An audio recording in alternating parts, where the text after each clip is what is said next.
बिस्मिल्लाहिर्रहमानिर्रहीम। इन्फा चैनल में आपको एक बार फिर खुशामदीद कहते हैं। तो आज बेसिकली जो है ना हम लेक्चरार एजुकेशन का जो है ना सब का पेपर जो है ना उसकी तैयारी के लिए हेड मास्टर का जो है ना वो पेपर पढ़ेंगे। जैसा कि आप सबको मालूम है कि हेड मास्टर का सिलेबस और एसएस एजुकेशन और लेक्चरार एजुकेशन का सिलेबस जो है वो सेम ही है। तो पीपीएससी के जो है ना एटम बैंक से जो है ना आज कुछ हम ओल्ड एटम्स बैंक पढ़ेंगे जो कि एक्सपेक्टेड है लेक्चरार एजुकेशन की तैयारी के लिए। तो ये सब का पेपर है हेड मास्टर का और इसका सिलेबस है एजुकेशन। तो एजुकेशन में सबसे पहले जो है ना इसका सब का जो है ना एक पेपर की एमसीक्यूज़ हम पढ़ते हैं। In norm reference test the comparison is between group individual areas interest. तो नॉर्म रेफरेंस टेस्ट में कंपैरिजन जो किया जाता है वो इंडिविजुअल का किया जाता है। बेसिकली ये एक टाइप ऑफ टेस्ट है। टाइप्स ऑफ मेथड 3 है। Number 1 by method, by purpose और बाय एनालिसिस। बाय मेथड्स में जो है ना जैसा कि आपको मालूम है essay types and objective types होते हैं। ऑब्जेक्टिव टाइप्स में फिर फर्दर 2 टाइप्स हैं, एक सिलेक्शन टाइप, एक सप्लाई टाइप। सप्लाई टाइप्स में जैसा कि आपको शॉर्ट आंसर क्वेश्चन और फिलिंग द ब्लैंक्स आते हैं। बहरहाल हम ज़्यादा इन डेप्थ में नहीं जाएंगे। तो एनआरटी में जो है ना कंपैरिजन इंडिविजुअल का होता है। फिर उसके बाद नंबर 2 पे आते हैं। CAI stand for computer term है जिसका एब्रीवेशन है कंप्यूटर असिस्टेंट इंस्ट्रक्शन, जो कि बहुत दफ़ा पीपीएससी में जो है ना रिपीटेड क्वेश्चन है कि व्हाट इज स्टैंड फॉर काई। काई stand for computer assistant instruction. उसके बाद नंबर 3 पे जो एमसीक्यूज़ है, staff development means recruiting of staff, increasing of staff, training of staff, rationalising of staff. Staff development हमेशा ट्रेनिंग ऑफ स्टाफ होता है। जब भी स्टाफ की ट्रेनिंग होगी तो इट्स मीन दैट स्टाफ की डेवलपमेंट्स हो रही है, उनकी स्किल्स इम्प्रूव हो रही हैं। नंबर 4 पे हम पढ़ते हैं WWW stand for world wide web. उसके बाद नंबर 5 में हम पढ़ते हैं which theory states that learning take place as a whole. तो गेस्टाल्ट थ्योरी बेसिकली इसको इनसाइट थ्योरी भी कहा जाता है, एज ए होल थ्योरी भी कहा जाता है और कन्फिग्रेशन थ्योरी भी कहा जाता है। तो इसका जवाब बेसिकली गेस्टाल्ट थ्योरी है। उसके बाद नंबर 6 पे हम पढ़ते हैं thinking with aim of producing one correct answer is. हमेशा वन करेक्ट आंसर में कन्वर्जेंट थिंकिंग होती है, यानी कि हम कन्वर्जेंट कर देते हैं, मेन सेंट्रल पॉइंट के ऊपर जो है ना हम पहुंच जाते हैं। जबकि डाइवर्जेंट में हम डाइवर्स हो जाते हैं, मोर देन वन ऑप्शन के ऊपर हम गौर करने लगते हैं। फिर उसके बाद है SNE is abbreviation of. SNE basically होता है schedule of new expenditure. SNE stand for schedule of new expenditure. उसके बाद नंबर 8 पढ़ते हैं changing agent in our education system.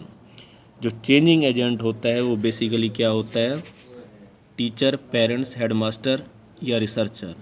दुनिया में चेंजिंग एजेंट टीचर को कहा जाता है। टीचर जो है ना वो बेसिकली क्या है, चेंजिंग एजेंट है।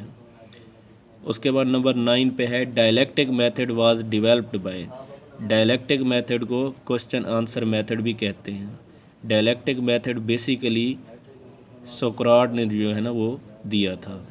उसके बाद नंबर 10 पे है BOS stand for. BOS stand for basically होता है board of studies. University level पे बोर्ड ऑफ स्टडीज़ बने होते हैं। उसके बाद है the main object of teacher made test.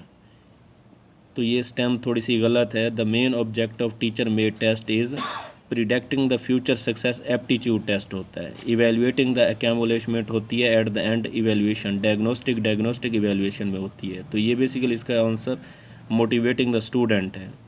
उसके बाद है जी नंबर 12 पे the best sample select for research purpose is one that. Best sample जो है ना रिसर्च में कौन सा होता है, बेस्ट सैम्पल रिसर्च में वो होता है जो रिप्रेजेंट ऑफ होल पॉपुलेशन, जो मुकम्मल पॉपुलेशन के ऊपर एक्यूरेट अप्लाई हो। वो आपका क्या होगा, बेस्ट सैंपल होगा। ऐसा सैंपल जो पॉपुलेशन को रिप्रेजेंट ही ना करे वो एक अच्छा सैंपल नहीं कंसीडर किया जाता। उसके बाद नंबर 13 पे है educational psychology is the branch of psychology which deal with the teaching and learning is defined by. ये साइकोलॉजी की डेफिनेशन है, एजुकेशनल साइकोलॉजी की डेफिनेशन है BF स्किनर की। The concept of IQ was first created by. ये basically जो है ना यहाँ पे बुक्स जो है ना नोट्स जो मेरे पास है वहाँ पे थोड़ी सी क्लरिकल जो है ना मिस्टेक्स है। IQ टेस्ट जो डेवलप किया था वो एल्फ्रेड बीने ने किया था, जो कि यहाँ पे ऑप्शन नहीं दिया हुआ। और IQ फार्मूला जो बेसिकली जो है ना वो डेवलप किया था वो स्टैनफोर्ड स्टार ने किया था। उसके बाद जी नंबर 15 है plan and systematic effort by open system of education to provide the individual with second chance of education is called by non formal education।